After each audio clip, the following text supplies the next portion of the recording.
আন্তর্জাতিক মুদ্রা তহবিল বা আইএমএফ এর 2026 সালের তথ্য অনুযায়ী পাকিস্তানের নমিনাল জিডিপি প্রায় $376 বিলিয়ন। এই সংখ্যাটি শুনতে বড় মনে হলেও প্রতিবেশী দেশগুলোর সাথে তুলনায় এটি অত্যন্ত নগণ্য। যেখানে ভারতের জিডিপি $4 ট্রিলিয়ন ছাড়িয়ে গেছে এবং বাংলাদেশের জিডিপি প্রায় $460 বিলিয়ন, সেখানে পাকিস্তান এই দুই প্রতিবেশী থেকে যোজন পিছিয়ে। সবচেয়ে বড় ব্যবধান চোখে পড়ে মাথাপিছু আয়ে। বর্তমানে পাকিস্তানের মাথাপিছু আয় প্রায় $1650। অন্যদিকে একজন বাংলাদেশের মাথাপিছু আয় প্রায় $2700 এবং ভারতের প্রায় $2800। সহজ কথায় বললে একজন গড় বাংলাদেশি বা ভারতীয় নাগরিকের ক্রয় ক্ষমতা একজন পাকিস্তানের তুলনায় প্রায় 1.6 গুণ বেশি। দেশটির মুদ্রার নাম পাকিস্তানি রুপি।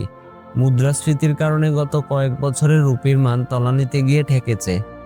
বর্তমানে $1 বিপরীতে পাকিস্তানি রুপির মান প্রায় 280 থেকে 290 গড়ে ওঠানামা করে। এই অর্থনৈতিক দশের মূল কারণ হলো অত্যাধিক ঋণ, রপ্তানি আয়ের অভাব এবং রাজনৈতিক অস্থিরতা।